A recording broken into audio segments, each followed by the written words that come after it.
Ассаламу алейкум ва рахматуллахи ва баракатух. Бисмиллах, альхамдулиллах, ассалату вассаляму аля расулиллах.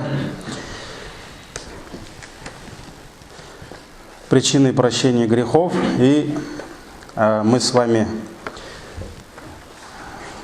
во время прошлой лекции останавливались. Самые последние причины — это когда «ман хутима лаху бисаями яумин», то есть это тот человек, у которого получается жизнь прекращается во время его поста. То есть когда человек делает намерение поститься ради довольства Аллаха, и вот в положении поста ангел смерти забирает его душу. И вообще в исламе есть такое понятие «хуснуль хатима», «су'уль хатима». Есть, получается, «хуснуль хатима», то есть благая смерть, хорошая смерть. Хотя людям тяжело понять, особенно не практикующим мусульманам, как говорят, смерть она может быть благой, да? Но смерть она действительно может быть благой, когда и этому есть несколько причин, и все эти причины, они в хадисах пророка, саллаллаху алейхи вассалям, упоминаются. И вот есть признаки дурной смерти, признаки дурной смерти. И вот один из признаков благой смерти, который окажется в итоге окажется для мусульманина, иншаллах, благом, потому что, почему благая смерть? Потому что смерть, она все равно придет, так ведь? Дурная, благая, от нее никто не сможет убежать, от нее никто не сможет скрыться. Но для нас очень важно, чтобы та смерть, которая к нам придет, она была хуснуль хатима, то есть именно благой, именно благим завершением. И в этом будет огромный плюс для уже будущего мусульманина. Потому что если смерть оказалась благой, то, иншаллах, его состояние в могиле тоже будет благим. Когда у человека состояние в могиле будет благим, иншаллах, и в судный день его состояние будет, его положение будет, иншаллах, хорошим. Если в судный день, то, иншаллах, и милость Аллаха, и рай недалеко. Поэтому очень важно, чтобы уход, завершение жизни мусульманина было благим. И один из признаков благой смерти, когда ангел смерти забирает нашу душу, и мы будем находиться в состоянии или же поклонения, или любого благого дела. Кто-то, например, во время суджуда Аллах забирает его душу, кто-то во время поста, кто-то во время хаджа. Во время хаджа есть отдельные хадисы, как, например, посланник Аллаха, саллаллаху алейхи вассалям, сказал: кто умрет со словами «ляббейк Аллахумма ляббейк» и в состоянии храма, иншаллах, он шахид, он будет в раю.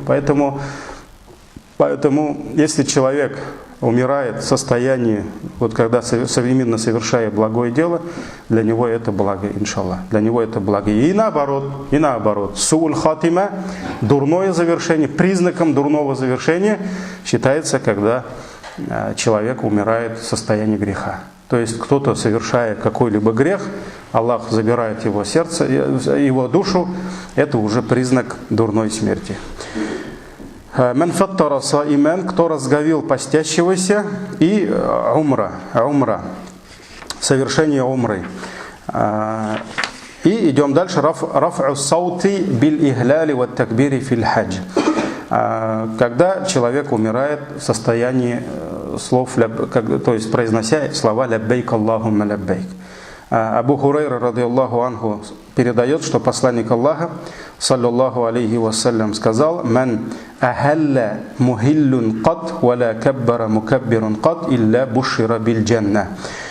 Если человек, то есть ахалла мухиллун кат, то есть ученые говорят, что это переводится как тальбия. Тальбия, то есть человек, совершая хадж, он произносит «ляббейк Аллахумма ляббейк, ляббейк ля шарика лака ляббейк». Это слова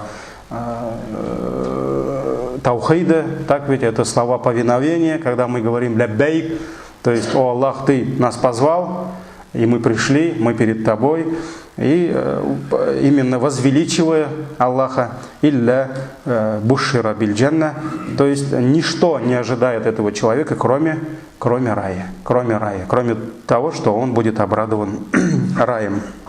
Этот хадис, сборник имама Тирмизи, Ан-Насаи, Хаким, и ученые сказали, что этот хадис иснад достоверный.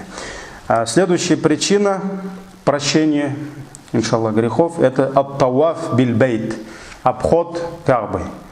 Мы знаем, что в исламе есть такой вид поклонения, это есть действительно поклонение, когда мусульмане приезжают в Мекку и обходят Каабу.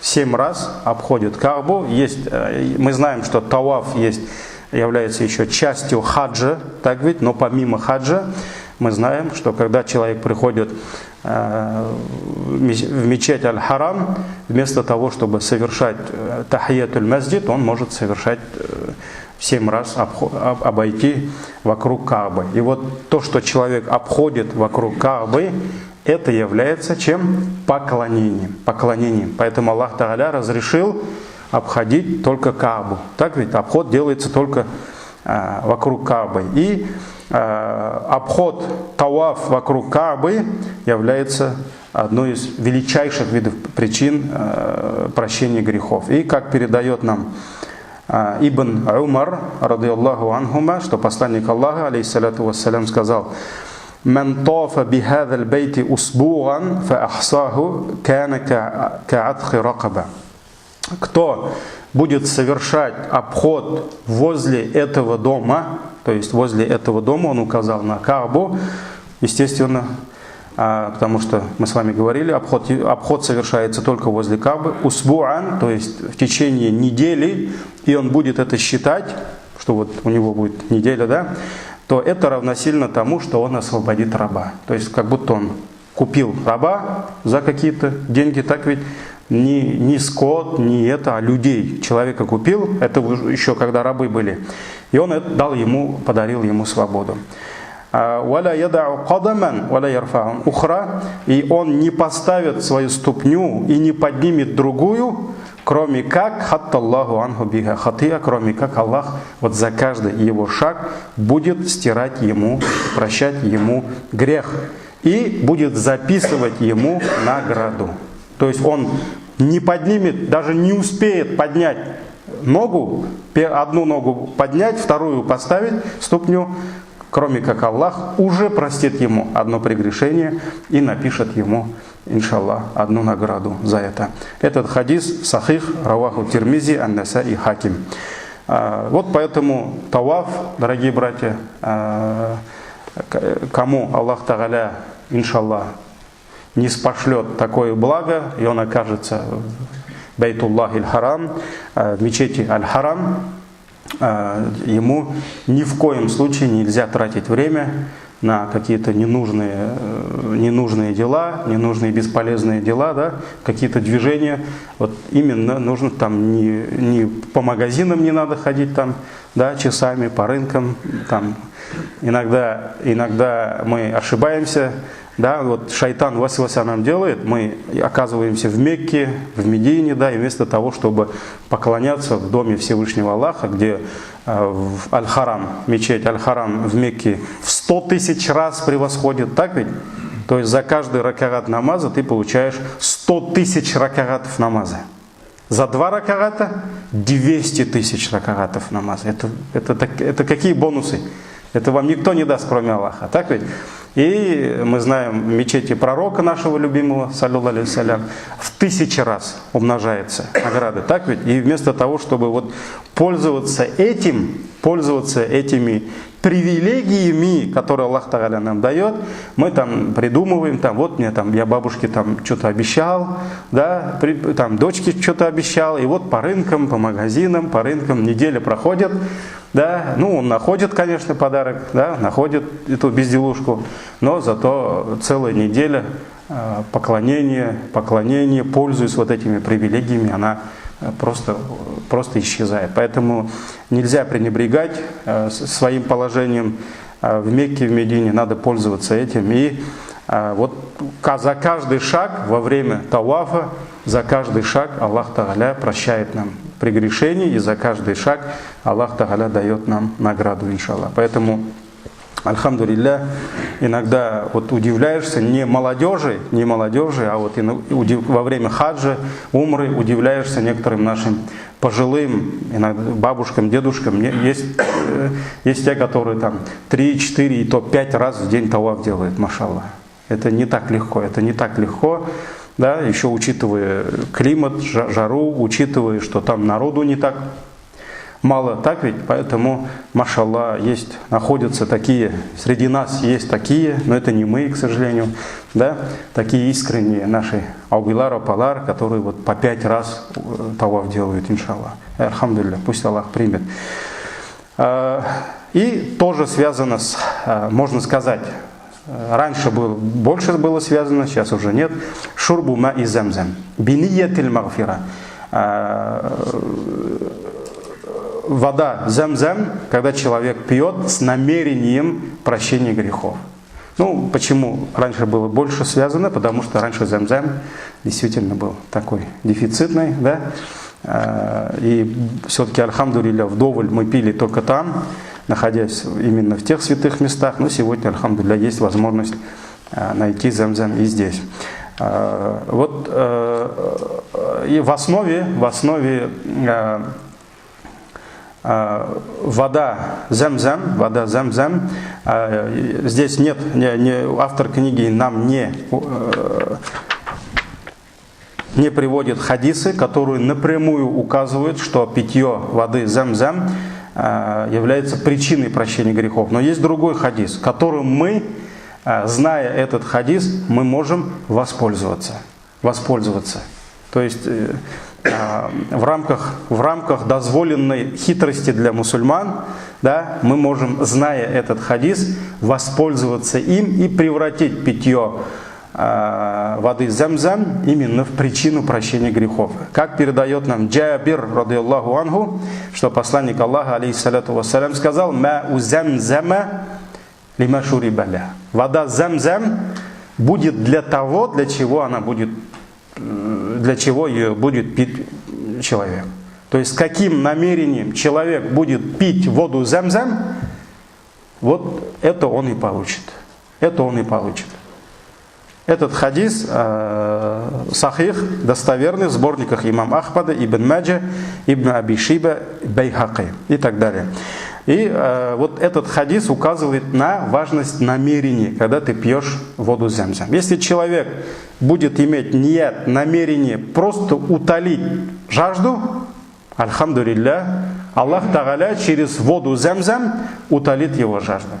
Если человек хочет утолить голод, альхамдулилля, Аллах Тааля утолит его голод и сделает для него замзам пищей. Если человек будет пить воду замзам с намерением, чтобы Аллах Тааля дал ему исцеление, то есть шифа от его болезней, иншаллах, Аллах милостивый, и вода замзам будет причиной того, что он исцелится от болезни, иншаллах. Если человек, соответственно, наша тема, да, урока, если человек будет пить воду замзам с намерением, чтобы, то есть делая дуа, обращаясь к Аллаху, чтобы Аллах простил ему его грехи, иншаллах, это будет причиной того, что Аллах простит ему его грехи. Поэтому вода замзам, ради чего мусульманин пьет, для немусульман пользы не будет. Для немусульман пользы не будет, поэтому ради чего мусульманин пьет воду замзам, иншаллах, то и в завершении будет. Идем дальше. Следующая причина прощения грехов – муджахадатун нафс, то есть джихад со своим самым страшным врагом. Это кто? Самим собой. Потому что страшнее врага, страшнее, беспощаднее, коварнее врага, чем твой нафс, нет. Это вот следующая причина – джихад со своим нафсом. Как передает Фудаля ибн Убайд, радийаллаху анху, что посланник Аллаха, саллаллаху алейхи вассалям, сказал: «Аль-муджахиду ман джахада нафсаху филлах». Муджахидом, истинным муджахидом является тот, кто делает джихад со своим нафсом филляхи, ради Аллаха. Ради Аллаха. То, кто ведет, можно сказать, борьбу, войну, как хотите, так и можно, да, называть, со своим нафсом, со своими прихотями, со своими хотелками, да, которых у нас очень много там. Да, вот я хочу, я это люблю, мне не нравится, вот я так привык и так далее, и так далее. Так ведь? Поэтому один из ученых, по-моему, Ибн Каим, если я не ошибаюсь, он сказал, мусульманин должен остерегаться 3 слов, то есть поминанию 3 слов. То есть он не должен использовать эти 3 слова. Да, первое это я. То есть, нафс любит якать, так ведь? Второе мне, третье мое. Я, мне, мое. Вот эти слова, от них очень много вреда. От них очень много вреда, потому что все это исходит от нашего нафса. Но это ни в коем случае не харам, так ведь? Поэтому там, вот я нельзя говорить, там Юсуф сказал харам, да? Я такого не говорил. Но что касается болезни сердец, да, болезни сердец, это тема как раз, которая касается болезни сердец, нафса, мусульманин должен остерегаться использования этих 3 слов. Я, мне, мое. Идем дальше. Машаллах. Замечательный хадис. Машаллах. Дошли мы до этого хадиса, альхамдулилля. Я сколько ждал. Ас-са'i аля аль-армилати валь-мискин. Тот, кто суетится заботой о вдовах и немощных людях. Абу Хурайра, радийаллаху анху, передает, что посланник Аллаха, саллаллаху алейхи вассалям, сказал: машаллах. Это такой хадис, удивительный хадис. Посланник Аллаха, алейхиссалату вассалям, сказал: ас-са'i, это тот, который спешит. Так ведь? Это быстрая ходьба. То есть здесь речь идет человек, который все время спешит, старается, суетится, да? Аляль армиляти валь мискин, то есть тот, кто спешит помочь кому? Вдовам, то есть это женщины, это матеря, это бабушки, это сестры, которые потеряли мужей. То есть у них умерли мужья, так ведь? И вот они остались вдовами. Тот, кто суетится, заботясь о вдовах и немощных людях, то есть мискин, он немощный, или по причине болезни, или что-то в жизни случилось, да, нет у него мощи, силы, нет у него возможности содержать, может быть, семью, свою жизнь, да. Он подобен кому? Человек, который заботится о вдовах, то есть старается помочь вдовам и немощным, он подобен кому? Каль муджахиди фи сабилилля. Он подобен муджахиду, маджахеду, вот мы сейчас даже страшно это слово говорить, да?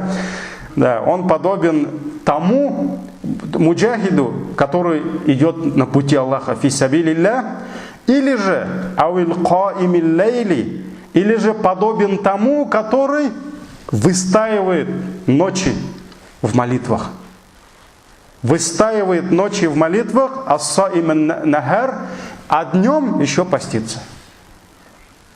То есть посланник Аллаха, алейхиссалату вассалям, вот за это дело, за то, что человек заботится о вдовах и о немощных людях, да, он помогает им, у него есть возможность чем-то, как-то облегчить им жизнь, да, решить какие-то жизненные у них ситуации, трудности. Вот если человек суетится вот здесь, он спешит, да, старается им помочь, он получит аджр, как будто он муджахид на пути Аллаха, он воин на пути Аллаха, ночами выстаивает намаз, может быть он спал, может быть это тот, кто заботится, да, может быть он спит, да, уставший, нет, как будто он целыми ночами выстаивает намазы и еще днями, целыми днями поститься. Вот 3 вещи получает, 3, машаллах, 3 благих дела. То есть это муджахид на пути Аллаха,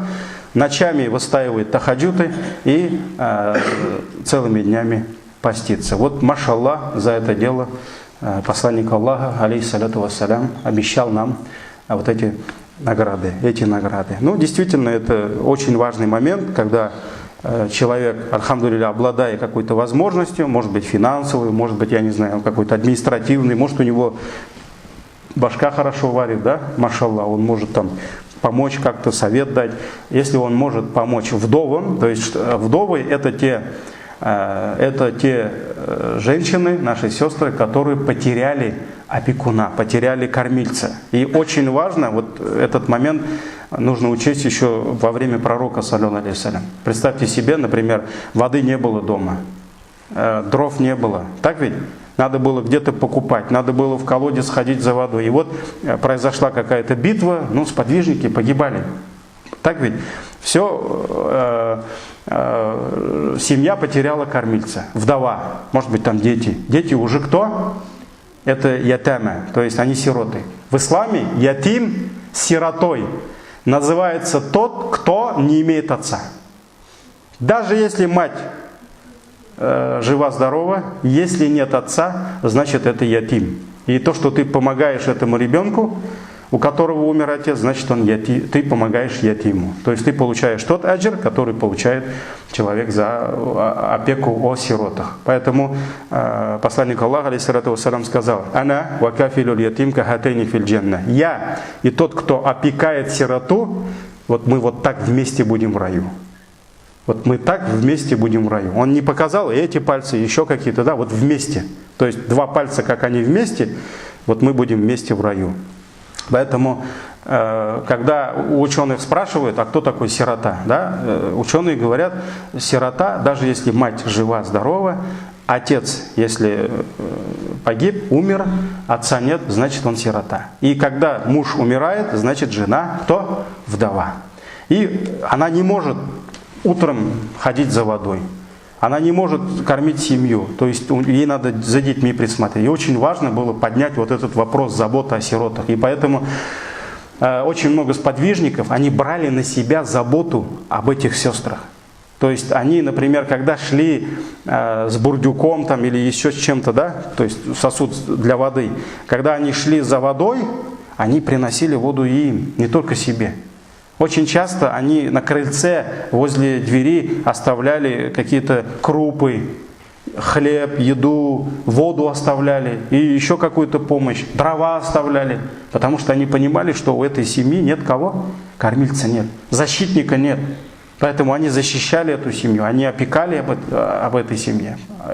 Поэтому в исламе это очень важно. И вот, машаллах, награда за это. Посланник Аллаха сказал: тот, кто заботится о вдовах и о немощных, он подобен муджахиду на пути Аллаха и тому, кто выстаивает ночи в намазах и постится днем. Альхамдулилля, это великая награда, поэтому у кого есть какая возможность помогать таким семьям. Альхамдулилля, у нас есть вот братья, которые практикуют это, есть братья, которые просто иногда произвольно, да, вот где-то надо кому-то помочь, они дают. Есть братья, которые целенаправленно, они следуют этому хадису, чтобы заработать аджр. Они прямо вот выбирают себе семью какую-то, да, семью и помогают этой семье. Бывает там годами помогают этой семье, бывает по праздникам помогают этой семье. То есть у кого какие возможности. Есть братья, которые говорят, что вот я беру эту семью себе на опеку, пусть больше никто не помогает, да, там детям образование дать, там книги, портфель покупать, одежду купить, там кроссовки, все, ну, дети в школе, квартплату оплатить и так далее, и так далее. Есть такие братья. Поэтому, альхамдулилля, пусть Аллах Тааля им даст награду, вот как муджахида на пути Аллаха, и награду ночных стояний, бдений и, иншаллах, постов. Идем дальше. Аль-амру биль-ма'руф. Побуждение к благому. То есть аль-амру биль-магруф, когда мусульманин побуждает другого к благому, учит или же призывает его, объясняет ему какого-либо, побуждает его к благому делу. Худайфа, радийаллаху анху, передает, что посланник Аллаха, саллаллаху алейхи вассалям, сказал: «Фитнатур раджули фи ахлихи, ва малихи, ва нафсихи, ва валадихи, ва джарихи, юкаффируха ас-сияму вас-салату вас-садака, валь-амру биль-ма'руф, ван-нахи аниль мункар». Фитнатур раджуль, то есть искушение человека через свою семью, через свое имущество, посредством своего имущества, своего нафса, прихоти, своих детей, своих соседей. То есть что это означает? Когда семья мусульманина, когда его имущество, его нафс, прихоти, даже его ребенок, его сын, его дочь, да, или его сосед, они оказываются для него фитной. То есть из-за них он может пренебрегать каким-либо устоями шариата. То есть фарзом иногда. Может он намаз недолжным образом, явно не наилучшим образом может совершать. Потому что для нас всех семьи наши, как бы мы их не любили, они фитна для нас. Так ведь? Поэтому Аллах Та'аля сказал: «Ля тульхикум амвалюкум ва ля улядукум ан зикрилля». То есть пусть не станут преградой для вас ваши семьи и ваше имущество от поминания Аллаха. От поминания Аллаха. То есть очень часто наши семьи, как бы мы их не любили, они превращаются в фитну для нас. Фитну для нас. Из-за наших семей, если брату говоришь: брат, ты почему на джамагат намаз не ходишь? Он говорит: да у меня семья, у меня это хлопоты там. Мне жена сказала это, не задерживайся там в мечети, давай быстрее возвращайся, да? Поэтому я уж не могу там в мечети намаз читать, я дома читаю. Вот как бы такие причины. Или там, например, даже какие-то уважительные причины. Например, ребенок заболел. Из-за этого он, например, уроки пропускает. Или там еще что-то. Так ведь? То есть это фитна. И вот все эти фитны, все наши недостатки, прегрешения, которые мы совершаем из-за семьи, имущества, нафса, детей и соседей, посланник Аллаха сказал: искуплением за эти прегрешения является ас-сиям, пост, ас-саля, намаз, вас-садака, садака, закат, валь-амру биль-ма'руф, побуждение к благому, ван-нахи аниль мункар, и порицание от дурного. Порицание от дурного. Этот хадис раваху аль-Бухари, Муслим и так далее, можем даже не продолжать. Так ведь? Поэтому эти дела, которые мы совершаем с вами, все это причина прощения наших грехов. И вот вспомнил хадис про детей, как дети, посланник Аллаха саллаллаху алейхи ва саллям сказал, как дети могут быть фитной для нас, то есть причиной совершения каких-то прегрешений. Посланник Аллаха сказал, что ребенок является маджбанатун, причиной твоей трусости, ва мабхалятун, причиной твоей скупости, саран, ва маджхалятун, причина твоей неграмотности, безграмотности и так далее, и так далее. Вот этот хадис указывает на то, что человек ставит для себя причиной, чтобы не учиться, маджхалятун, то есть причина безграмотности. Ты почему на урок не ходишь? Да потому что у меня дети, да? То есть это причина, получается. Ты трусости, то есть человеку нужно там религию защищать, родину защищать, да? А он говорит: а у меня дети. То есть это причина его трусости. Причина скупости. Ему нужно расходовать на пути Аллаха. Ему нужно кому-то помочь, он говорит: а мне надо одежду обновить своим детям, там еще что-то, да? То есть вот поэтому посланник Аллаха, алейхиссаляту вассалям, предупреждает нас, что наши дети, наши семьи, они могут оказаться для нас фитной. И вот искуплением от этой фитны является пост, намаз, садака и побуждение к благому и порицание дурного. И дальше мы с вами открываем тему терпения, сабр. Аль-ибтиля. И самая первая причина прощения грехов — аль-ибтиля, испытание. испытаний, когда Всевышний Аллах дает нам какое-то тяжелое испытание, может быть, не спосылая нам какой-то недуг, какую-то болезнь, может быть, забирая у нас что-то дорогое для нас, то, к чему мы уже привыкли с вами, так ведь? Вот это все аль-ибтиля, испытание. И как передает Аиша радийаллаху анха, супруга нашего пророка, саллаллаху алейхи вассалям, что посланник Аллаха сказал: «Ма мин шай'ин юсибуль му'мина хатта шауката тусибуху илля катабаллаху лаху биха хасана».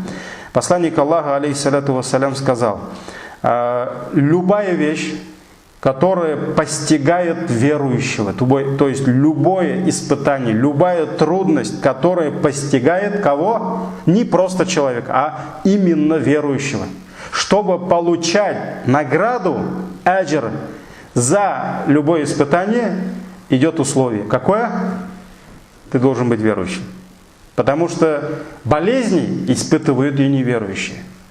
Болезни, трудности, горе, страдания, детей теряют и те, которые отрицают Аллаха, которые не поклоняются Аллаху. Но мы должны понимать, что Аллах дает аджр только тем, которые имеют иман в сердце. Поэтому только верующий будет получать за это награду. Поэтому посланник Аллаха сказал: любая трудность, любое испытание, которое постигает верующего, хатта шауката, даже иголка, которая колет его тело, иголка, да, попадает. Илля катабаллаху лаху биха хасана, Аллах обязательно за это испытание запишет ему награду, вахатта анху биха хатиа, и за это Аллах сотрет, простит ему прегрешение. То есть любое испытание, любая трудность, пусть это будет в твоем здоровье. Вот как раз шелка. Даже когда мусульмане укол будут делать, да, укол. Даже когда укол проникает в наше тело, вот даже если вот здесь мы проявляем терпение, альхамдулилля, мы получаем аджр. И поэтому любая болезнь – это причина прощения грехов верующего.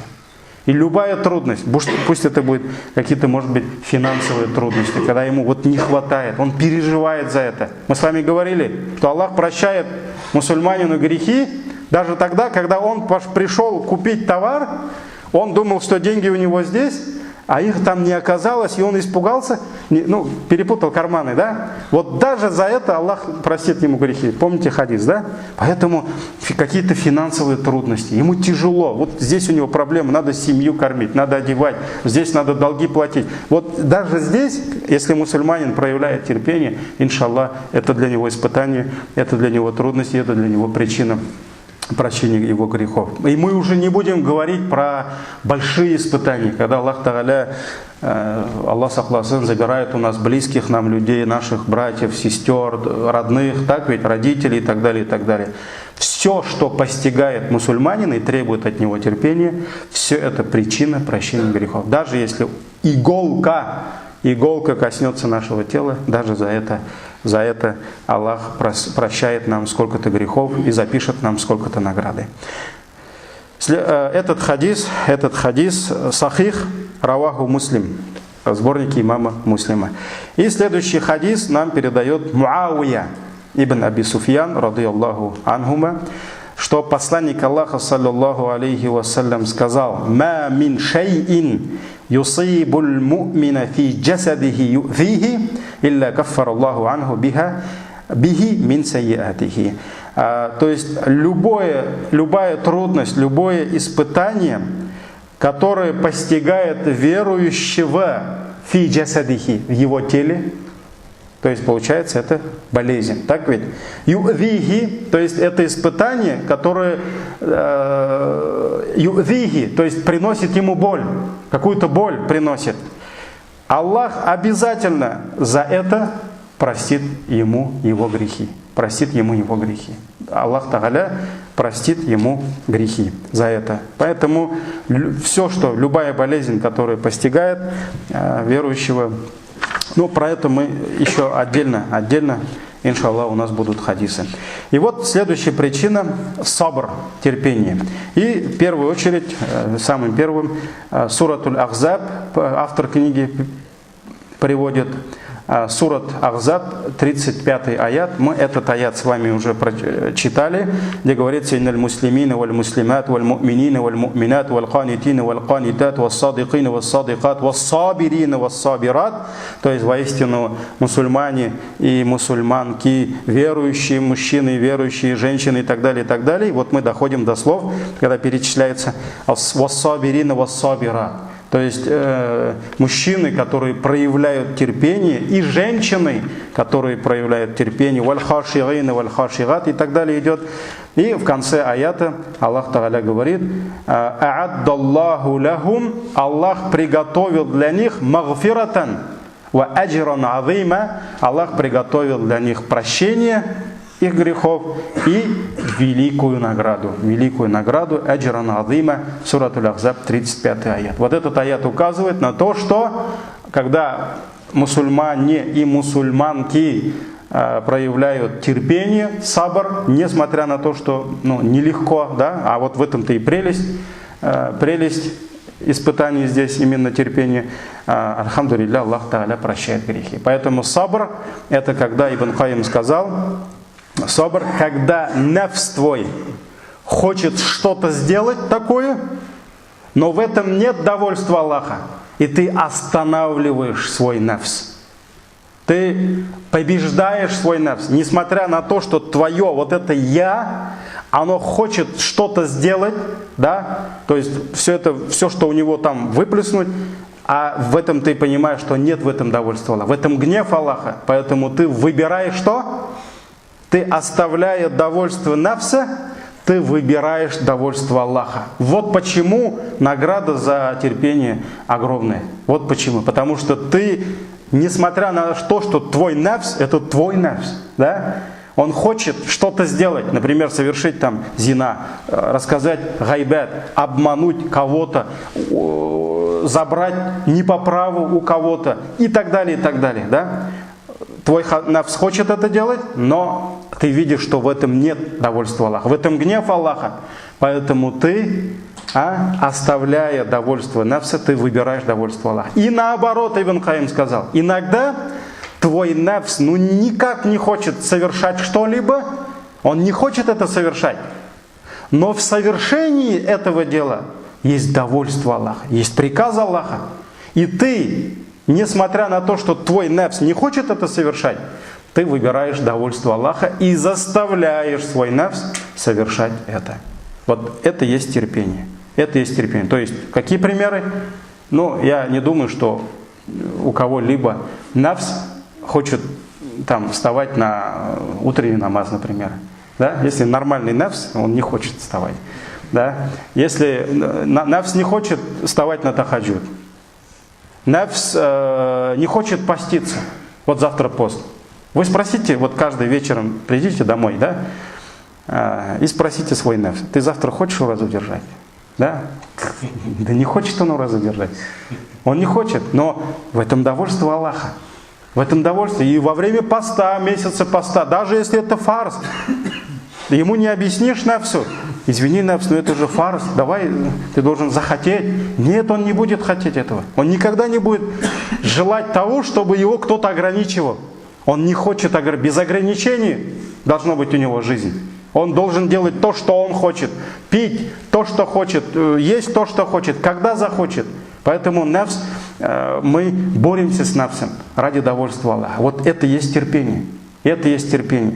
Поэтому за терпение Аллах Тааля, Он дает великие награды. И вот «Ман сабара аля факди сафийихи thumma ихтасабу». Следующая причина, это уже причины касаются, все причины касаются сабра. Кто проявил терпение, аля факди сафийихи, то есть потеряв Софи, то есть это потеряв любимого человека. Это не только детей, да, это потеряв любимого человека. И он проявил терпение ради Аллаха и с намерением получить его награду. Посланник Аллаха, алейхиссаляту вассалям, сказал: «Якулю Аллаху Тааля», Всевышний Аллах говорит, получается, это священный хадис, да, хадис Кудси. Всевышний Аллах говорит: «Мали абди аль-му'мин инди джаза». «Иза кабитту сафияху мин ахли дунья сумма хтасабаху илля джанна». Аллах Тааля говорит: когда я забираю или же умертвляю любимого человека, моего раба, из этой дунья, нет у меня для него другой награды, кроме рая.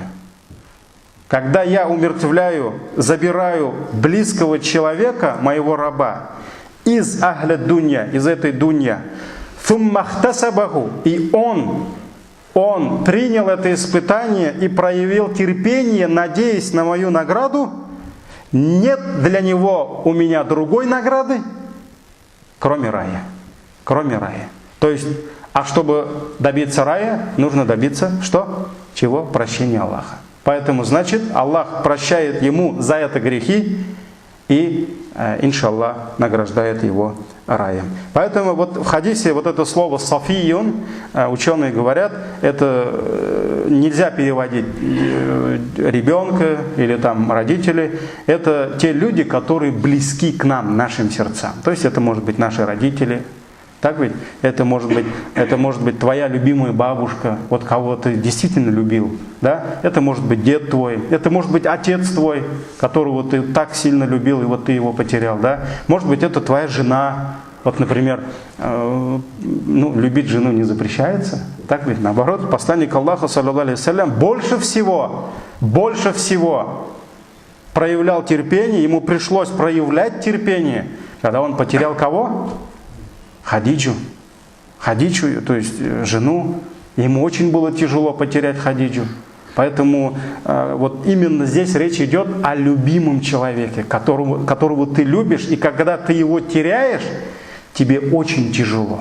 Но если ты, потеряв вот этого любимого человека, Аллах у тебя забрал его, но ты проявляешь терпение, надеясь на награду Аллаха, яхтасибуху, фуммахтасабаху, то есть ты проявил терпение, надеясь на награду Аллаха, Аллах говорит: нет у меня для него другой награды, кроме чего? Кроме джанна, кроме рая. Кроме рая. Поэтому это милость Аллаха. Это милость Аллаха, раваху аль-Бухари и имам Ахмад от Абу Хурайра, радийаллаху анху. И еще, наверное, один хадис, и на сегодня все. «Ман сабара аля факди басарихи». Кто проявил терпение, потеряв зрение. Посланник Аллаха, саллаллаху алейхи вассалям, сказал, Всевышний Аллах сказал, то есть это тоже хадис Кудси: «Ябну Адам, о сын Адама, иза ахадту кариматейк, фасабарта вахтасабта инда судматил ула, лам арда лака thawабан дуналь джанна». Когда я забираю у тебя кариматейк. Карима обычно арабы называют карима своих любимых дочерей. Карима. То есть, когда ты их любишь, вот они тебе очень такие, они дорогие для тебя, да? И вот два глаза, Аллах говорит, называет кариматейн. То есть, два твоих драгоценных, не знаю, друга, я не знаю, вот как это твои, как дочки, да? Потому что глаза, они очень дороги для нас, хотя мы, конечно, иногда пренебрегаем этим, не понимаем всю цену этого блага. Так ведь то, что мы с вами видим, мы вместе с ними всегда, они нам служат. И вот Аллах говорит: когда я заберу у тебя два твоих кариматейк, то есть два твоих драгоценных, дорогих для тебя друга, и ты проявляешь терпение, вахтасабта, и ты надеешься на награду Аллаха инда судматиль уля, то есть именно в начале испытания. Потому что очень важно, проявляя какое-либо терпение, встать на путь терпения сначала. С начала пути. Вот когда вот тебе пришло испытание, ты должен сразу встать, а не потом. Потому что когда пришло испытание, человек может выступить против воли Аллаха. Он может там что-то наговорить. То есть он упустил первый момент. А потом только понять. Вспомните одну сподвижницу, да? Одну женщину, которая потеряла ребенка, оплакивала ребенка, и когда посланник Аллаха, саллаллаху алейхи вассалям, начал ее успокаивать, он не узнал, она не узнала пророка, саллаллаху алейхи вассалям, не узнала в печали, в горести, она не узнала его. И она воспротивилась ему. Она сказала: если бы ты потерял так же, как я потерял своего ребенка, ты бы так не говорил. То есть она не поняла. А когда уже после к ней подошли люди и сказали: это же был посланник Аллаха, она испугалась, что она же совершила ошибку. Она поняла, что нужно было проявлять терпение, но она упустила самый первый момент. То есть с самого начала она не выбрала путь терпения. Она воспротивилась воле Аллаха, да? И потом только, когда она пришла в себе, она побежала к посланнику Аллаха, саллаллаху алейхи вассалям, начала стучаться, и когда посланник Аллаха вышел, она начала извиняться: «Я Расуль Аллах, я не узнала тебя». И тогда посланник Аллаха сказал: «Иннама сабру инда сидматил уля». Воистину терпение именно в первый момент. В первый момент. Вот когда идет испытание, твой щит терпения должен принять это испытание. Только с первого момента. И поэтому очень важно проявить терпение с первого момента. А не потом, когда ты уже понял, что ты не вернешь близкого человека, ты не вернешь здоровье. Поэтому ты уже просто смирился. Нет, это не то терпение, которое требует от нас Аллах. Терпение должно быть уже сначала. Уже сначала. Вот пришла проблема, ты уже должен достойно принять сабром это. Поэтому посланник Аллаха, алейхиссалату вассалям, приводит нам слова Аллаха: «О сын Адама, когда я забираю у тебя твои драгоценные глаза, и ты проявляешь терпение, надеясь на мою награду, инда сидматил уля, в начале испытания, я не буду довольствоваться для тебя другой наградой, кроме рая». Аллах говорит: я буду доволен для тебя только одной наградой. Это рай. За это будет тебе рай. То есть человек, который потеряет, Аллах сакласын, зрение и проявит терпение, Аллах наградит его раем, иншаллах. И второй хадис.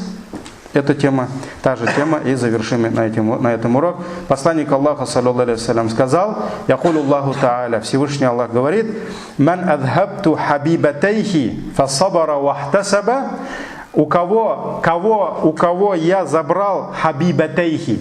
Вот хабиба, то есть это любимый друг. Любимый друг. Хабиб, то есть тот, кого ты любишь. И вот Аллах Та'аля говорит: у кого я забрал любимых двух друзей, то есть кого? Что?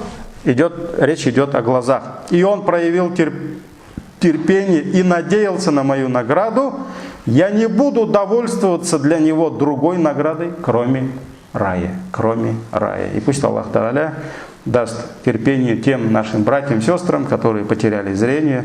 И пусть Аллах Та'аля сделает это для них причиной прощения грехов. И пусть Аллах ведет их в райские сады. И пусть Аллах Та'аля даст им возможность увидеть прелести, красоту рая и лицезреть Всевышнего Аллаха. Аминь. Субханак Аллахума бихамдик, шаду ан ла иляха илля анта, астагфирука ва атубу илейк. Так, дорогие братья, джазакумуллах хайр, что все пришли. Вопрос. После Иша сделаем, нет? Если удобнее в 7, мы можем следующий урок сделать в 7. Но мы должны заранее договориться об этом. То есть мы можем в 7 собраться, в 8 прочитать намаз. В 7 урок, да? То есть следующий урок, следующая среда, иншаллах, Исян Саубулсах, в 7 часов, да, в 19 часов. Тогда все без опоздания, а то даже на намаз опаздываете. Ассаляму алейкум ва рахматуллахи ва баракатуху. Субханакаллахумма ва бихамдика, ашхаду ан ла иляха илля анта, астагфирука ва атубу илейк.